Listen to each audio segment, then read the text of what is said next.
Mahmoud Abbas, the president of the Palestinian Authority, the president of the Palestinian people, you could say, has just named his successor in case in case he dies, because that's what you do in a democracy. You name your successor after ruling for 16 years or so without an election, 18 almost. Um, so he named it. He names his successor in case he dies, and that successor is supposed to be just an interim successor. Basically, after Mahmoud Abbas dies, there's supposed to be an election within 90 days. So this is about a few days old news, and since then, nobody really cares.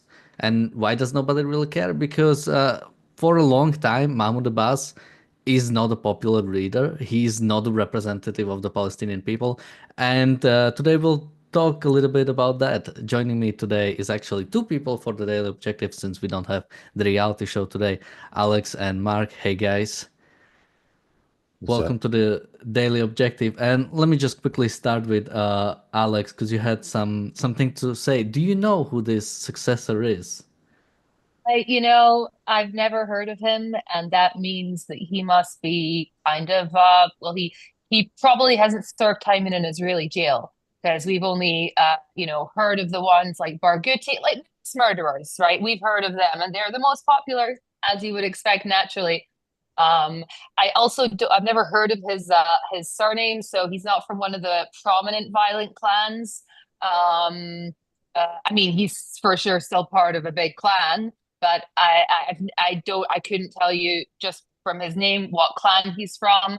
And so that therefore means that he's a person probably a very little note. But that doesn't mean really anything. Doesn't mean that he's not supporting terrorism. Maybe he just never got caught. Um, and yeah, it reminds me a little bit of the time when people who negotiated Oslo on the Israeli side, they told me in person that, they told us that X and X was a technocrat. And then they later found out, oh, this guy's like a mass murderer. He just never got found out. So who knows? Yeah, I mean, Nazis were also famously, just a bunch of technocrats, putting all the great minds together to sort of bring a great nation. Going to you, Mark. I mean, Alex has mentioned Barghouti, who is infamously, in jail for killing Jews, and is currently one of the most popular leaders. Basically, if you look at, I mean, to the extent you can sort of trust the opinion polls coming out of the Gaza and the West Bank, it looks like how many Jews you kill is pretty much equivalent to how popular you are. So, that's why someone like Mahmoud Abbas, who's viewed as the moderate, is sort of at the bottom. Um, so, Mark, what do you think about just this general, like this, naming his successor and sort of like trying to continue the Palestinian Authority with possibly new elections if he dies? I don't know what to think of it, because the Palestinian Authority seems to be a one gigantic sham. I mean, isn't the reason that they haven't had elections because they're afraid that Hamas would actually win a popular vote? So, whatever he's trying to hold on to is irrelevant in the face of a population that is clearly militant and ideologically hardcore against the existence of Israel. I mean, it's clear to me that the West Bank has to be another front in the war. They are already carrying out anti-terrorist attacks over there that are painted by the Palestinian side as, of course, making war on a peaceful people and, just randomly tearing down the houses of Palestinian, poor innocent Palestinians. But it's clear that the West Bank has to be next on the agenda. And I don't think the Palestinian Authority is long for this world, to be honest with you. Um, uh, so they're a moderate, quote unquote, wing of Jew hatred. I mean, they still want the same things as the more extreme and more extreme elements out there. So I don't know. None of this means anything to me. Yeah, I And mean, should it? Should it mean anything?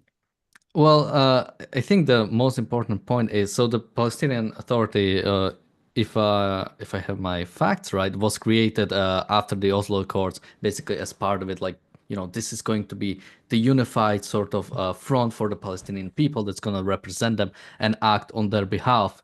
And this is oftentimes even when talking about, yesterday we talked about what has to happen in Gaza, after this war is finished, or this basically what Israel should do after. And there were a lot of alternative solutions, brought up from the international community, and a big one oftentimes has been, we should get Palestinian Authority involved. We should let the basically Palestinians now again unite and be have the Palestinian Authority that already has been sort of picked during the Oslo Accords as a No, representative continue. And no, Mark. no, no. No, it's an illegitimate organization. I mean, they are the evolution of the PLO. They have the same goals as Hamas, Islamic Jihad. They have not changed their essential political ideology. They have no right to make a claim to represent any civilized people at all. They have no right to exist, and they should, like their more extreme counterparts, be wiped off the face of the earth. They Yeah, shouldn't be and negotiated with. They have no moral foundation from which to negotiate. yeah, I mean, 100%. And even if you try to accept the idea that Palestinian Authority is more willing to negotiate with Israel, is more willing to sort of have peace with Israel, but something to I think always remember is when you have let's say you have Palestinian Authority negotiate on the behalf of the Palestinian people. I mean, what's the point if they are not viewed as the representative? If the Palestinians themselves don't view Palestinian Authority or Fatah as like their representative, what does it matter if they take over? It's going to be similar what happened during the last legislative election they have. They'll just elect Hamas, and Hamas will or let's say if Hamas gets completely wiped out, they'll just elect another Palestinian Islamic Jihad or whatever other terrorist group that is actually willing to, what I believe, represent the actual Palestinian interest, which for the most part so far seems to be killing Jews. Alex, what do you think about? Yeah, well, I'm not, yes, okay, it would be scary. It definitely would be scary, but also I think that you need to remember the clannish nature of Palestinian society. And the clannish nature of Palestinian society doesn't necessarily mean that Hamas actually would win, because they may definitely support Hamas, as in they support what their mission.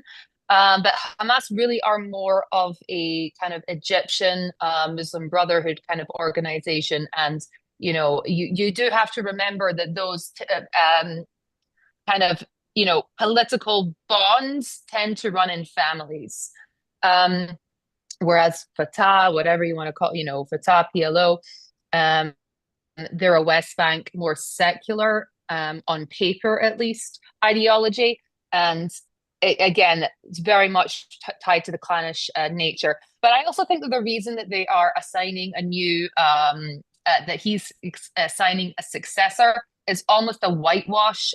The Americans have been trying to kind of sell on us for a while this idea of a revitalized Palestinian Authority, or a revamped. And I think that that's to sell a lie both to the Israeli people and to the American people, because with the Taylor Force Act, it is no longer legal for the for Americans, for the American government, right, to transfer money to the PA. So because of their pay for slay program. So this may be an attempt to say, but wait, it's been revitalized. It's been revitalized. So it's all good. We have this guy. He's a technocrat. It's been revitalized. They've been using that term, revitalized Palestinian Authority, because the natural, successor to Abbas is his son.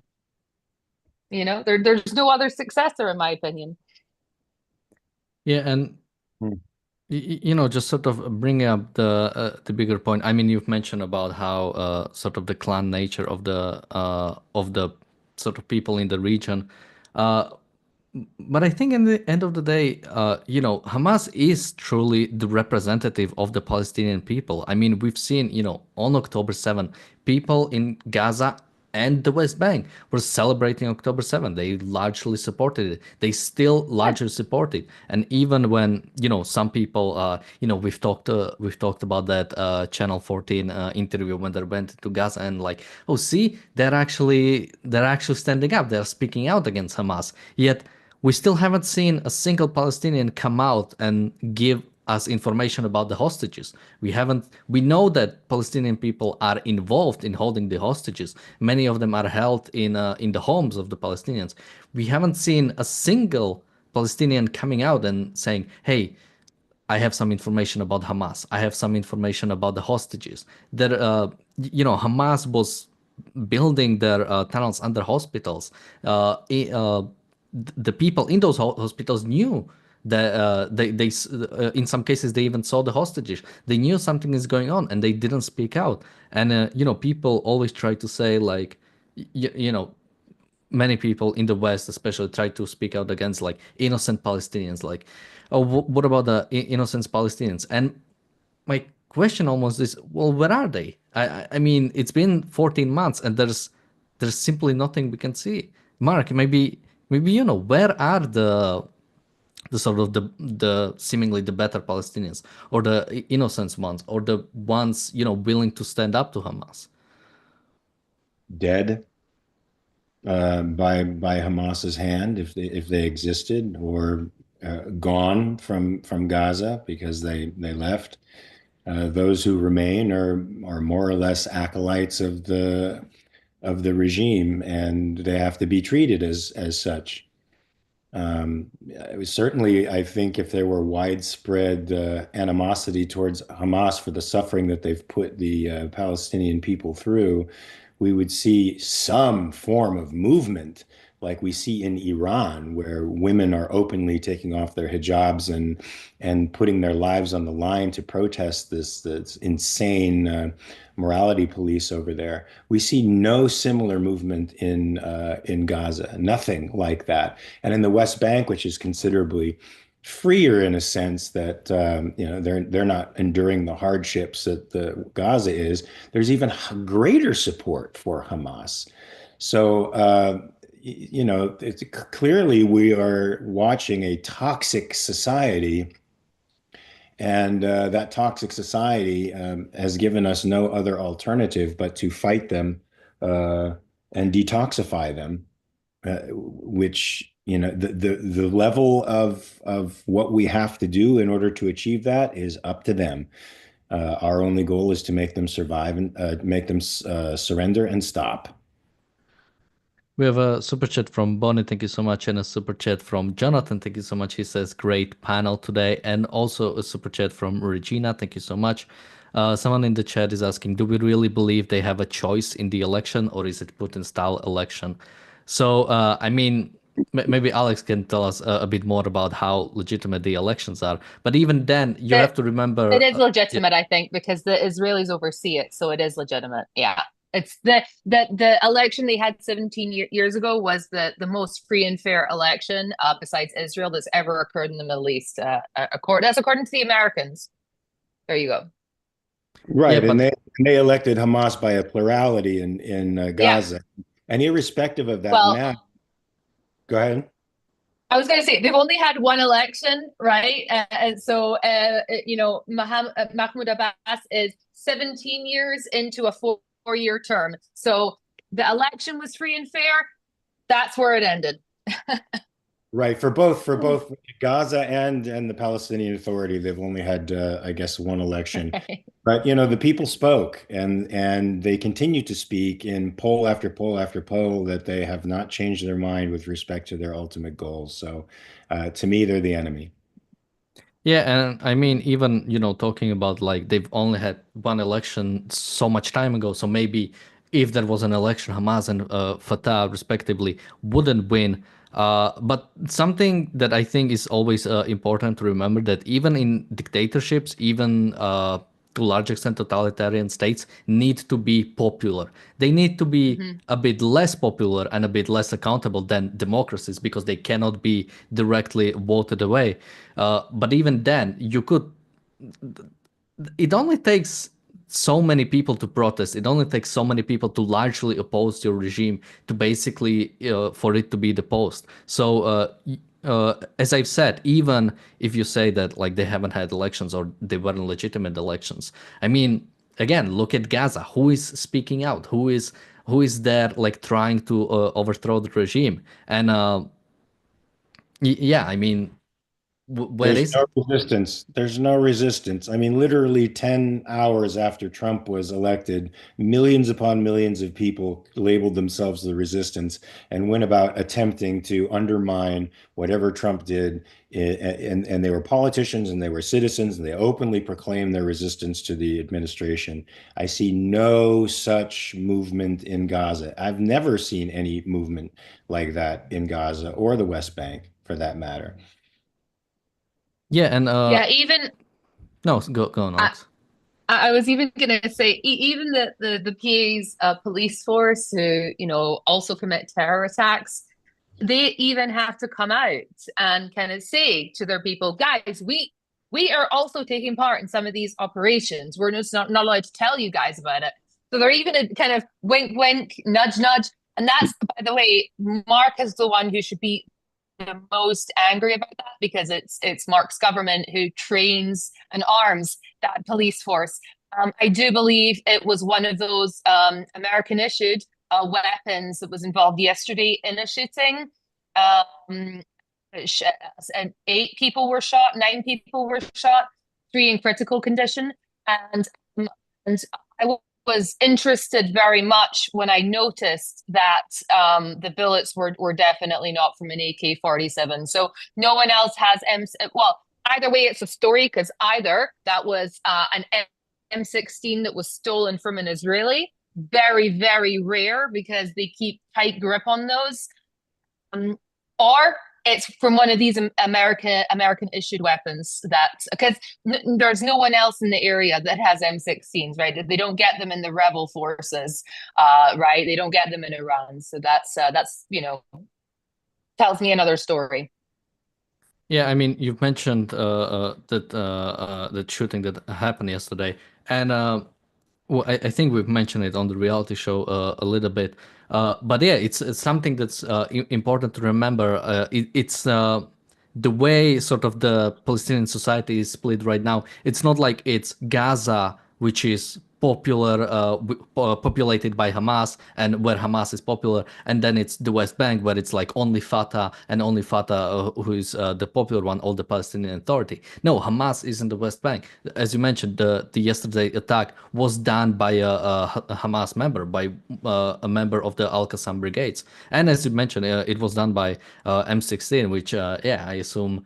I would assume Hamas doesn't have that easy access to American-made rifles. Well, So yeah. yeah, so even this, like talking about the Palestinian society at large, um, it sort of brings up to the larger point how it's almost always when I mean, we've went through Francesca, we've listened to Francesca Albanese. I'm sure, Alex, you were sad you couldn't be on that episode.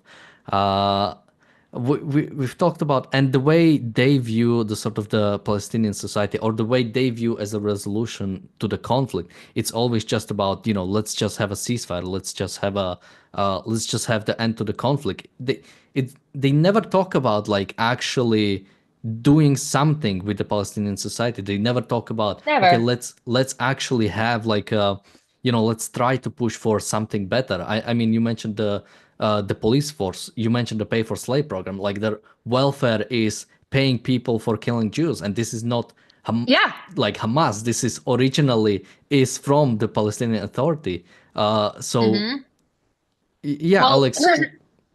I don't know. any welfare you give them, they're going to use it to kill Jews. Even the world's central kitchen, right? You know, they again, right? They were the world central kitchen. The IDF eliminated yesterday a world central kitchen a member who participated in the October.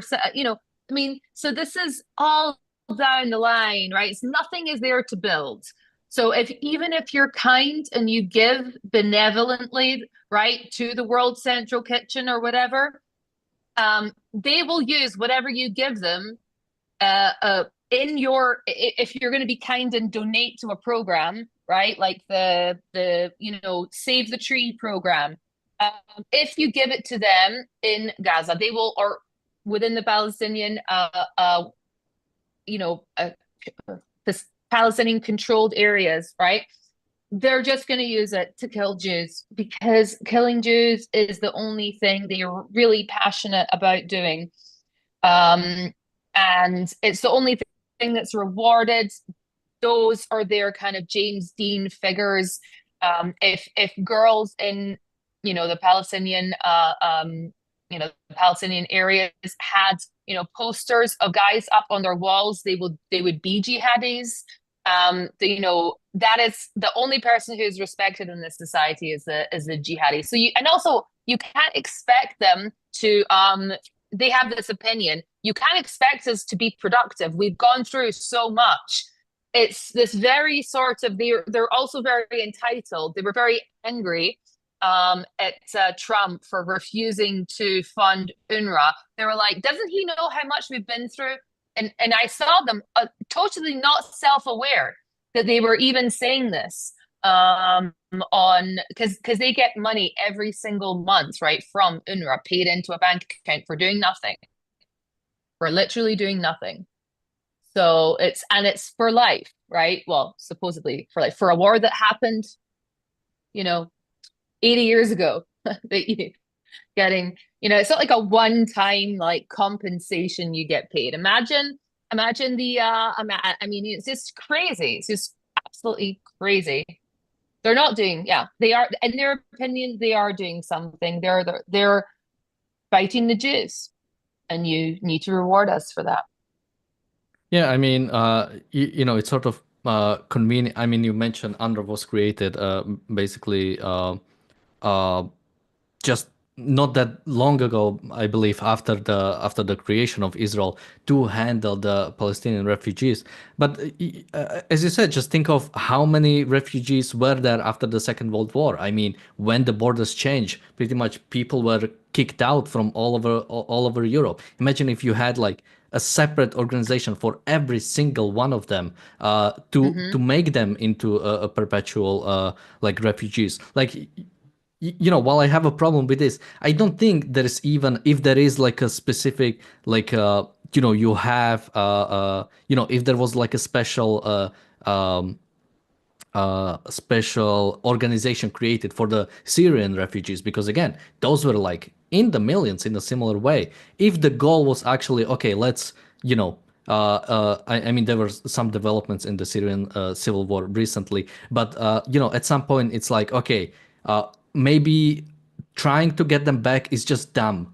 Let's just try to find a different place. Let's just try to find a different ways to settle, so they can actually like live for once and don't have to be in this perpetual like, maybe you'll return one day if Hamas manages to kill enough Jews. Maybe you can like return back home. But it's like ridiculous. It's like on purpose kept so there is something to be put against Israel. Like, oh, what about the millions of refugees? Yeah, I mean, Mark or Alex, what do you think about that? Yeah, I mean, I think we see the effects of welfare statism writ large on the Palestinian people. I mean, in America, we see how it contributes to an attitude of entitlement, and it promotes all kinds of depravity and social degeneracy, and we see that on a social wide scale with Palestinians who are held up as the victims of the world. They're robbed of moral agency. You see every justification is made to lower expectations with respect to their own autonomy and capacity to take care of themselves. And they are enabled in all of their pathologies. Every time they do something sick, they're paid for it. They're given some kind of concession. It's been that way since 1947, and it hasn't changed. Well, you reinforce pathological behavior, you're simply going to get more of it. And now it's so deeply entrenched that there's really no pretty way to get them out of this toxic worldview, except through total and utter physical devastation. With no aid, don't send them water, don't send them gifts, don't send them food, none of that stuff. They are deserving of none of that stuff. They have to be made as uncomfortable as possible because of their ideology and beliefs until they give them up. There's no other solution. It's ugly, but they made it ugly. We're not making it ugly, they are. Yeah, I mean, uh, there is the idea of rational action, and I'm not sure. I don't remember if it's a economics term, but basically it stands for like everyone will do what's in their sort of like immediate interest, um, and sort of trying to apply it to the Palestinian issue. I mean, if you look at the sort of the international community, if you look at what's sort of like what's working for them, what do we see? I mean, after October 7th, more nations were likely to recognize the Palestinian state. They were more likely to fund UNRWA. They were more likely to actually look at the. I mean, just look at the how much attention the sort of the Palestinian issue got after October 7th. Like year after year, decade after decade, the idea of violence against Jews is being reinforced for them because they're always rewarded for it. Not a single time there was like an actual punishment that didn't backtrack at some point. Alex, what do you think? Like, why why should the Palestinian people want peace with Israel if they keep getting rewarded for attacking them? Well, let's forget about even rewarded, right? Let's just talk about like punished. There was even talk of why. So basically, since October 7th, so basically for a whole year, there has not been any, Palestinian labor, right? So basically, no new permits were granted, right? And there's been this sort of, I've been noticing this kind of talk that's been going on in the media, like, oh, that's not really very fair, blah blah blah. But it's the people, it's us who are saying, no, we're not going to take it. So people said, no municipal workers, no problem, no problem. People would rather take their own, would rather do their own, work. So actually, you can see that the moment they tried to start with that, people came back and said, actually, no, we don't owe anybody a job. That's a problem you have, a labor shortage. You need to think about giving, you need to think about giving those contracts to Indians or to other people who want to come here and work, just not to the hostile enemy. So I don't know. I don't know what. Maybe the economic problems I'm sure they've been having for the past year. Maybe a good lesson to them, or maybe not, right? Maybe it's not going to be right. Maybe it's not going to really, be a lesson. It feels to me that I'm not really sure that anything could really change the society. They actually do need to have a strong leader, and only a strong leader can renounce violence. It has to be somebody who's strong and somebody who's well liked. Only that person has the power, I think, to think about, doing something different. Because there have been people throughout the years that have actually been into nation building.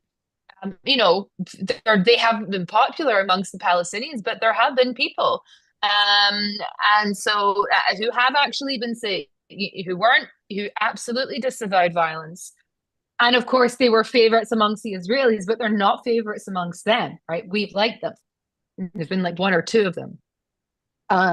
who would say publicly, right, that we know we shouldn't be killing Jews, and we actually should be thinking about asking them to have more settlements, so maybe people could go and work there. Don't get them to shut down the factories that were that were employing Palestinians. Yeah, I mean, we'll have to wait and see. But again, sort of just bringing it back when, because you mentioned the economical problems. After October 7, international community and Israel itself was very quick to provide the Palestinians with everything you would need in the case of war, all the aid you would need when you declare a war on a different nation. So even that's why for the longest time that was my biggest worry that after when it comes to let's say the aftermath of the Second World War for both the Germans and the Japanese. They were devastated. They were completely on an actual brink of starvation, not like the Palestinians that have been on the brink of starvation for 14 months. But because the war itself hasn't been waged in this way, I'm worried about that. Basically, even if Israel manages to, and I mean manages as in morally manages to actually occupy Gaza, that because of the way the war has been waged, you pretty much, it's gonna be hard to basically stay there and actually try to sort of enforce it for decades to come. You need to build things, because first of all, that would actually break it up. That would actually break. You can't have large controlled areas where you don't have Jews present, because you need to be able to have the settlements to break it up.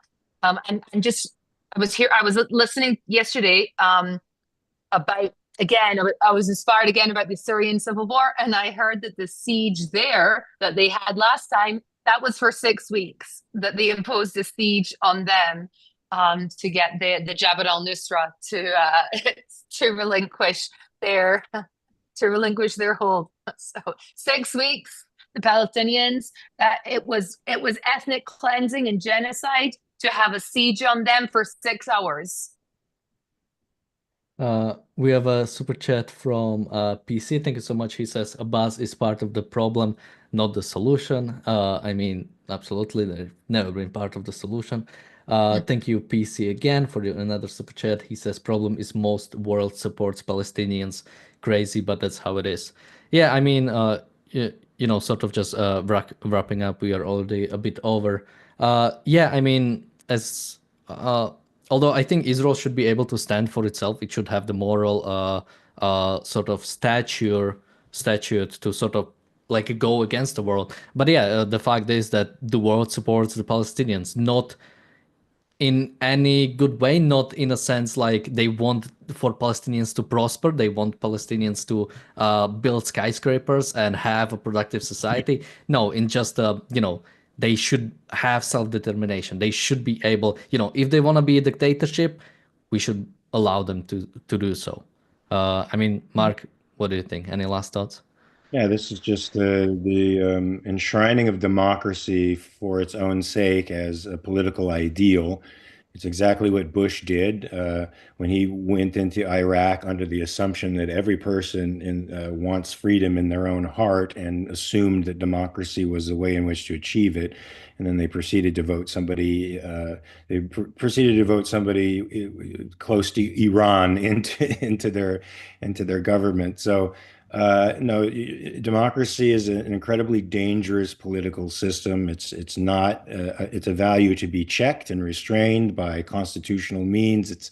It doesn't mean, and any government does not have a right to exist. It has a right to exist based on certain conditions that it meets with respect to its people. And the sooner that people can start to understand that, and the sooner people start to understand that, I think the sooner they'll understand that the only legitimate state in the Middle East is really Israel, and the only state that has the right to defend itself and declare its sovereignty is Israel, and the 22 other states in that area have absolutely no claim to a right to sovereignty or even existence And any even semi-free state does have the moral high ground to go in and do whatever it wants to those states to make them stop existing. Of course, you don't have to do that, but we certainly have the moral high ground to do it. So democracy is not the ideal dump that as a moral political goal. Alex, any last thoughts? And yeah, just continuing on to Mark. Mark, it was Bush that he was the one that told us that we needed to help the Palestinians to have an election, and everyone was like, "Oh my God, this guy George Bush, he's totally freaking nuts. He's telling us that we need to help the Palestinians to have an election." I mean, like, this guy doesn't know anything about the Middle East. When we were, it was really exactly like that, because there was Israelis that were trying to explain to him as well. If you don't break up Iraq into different ethnic groups, you're not going to have any improvements, right? And they're not going to.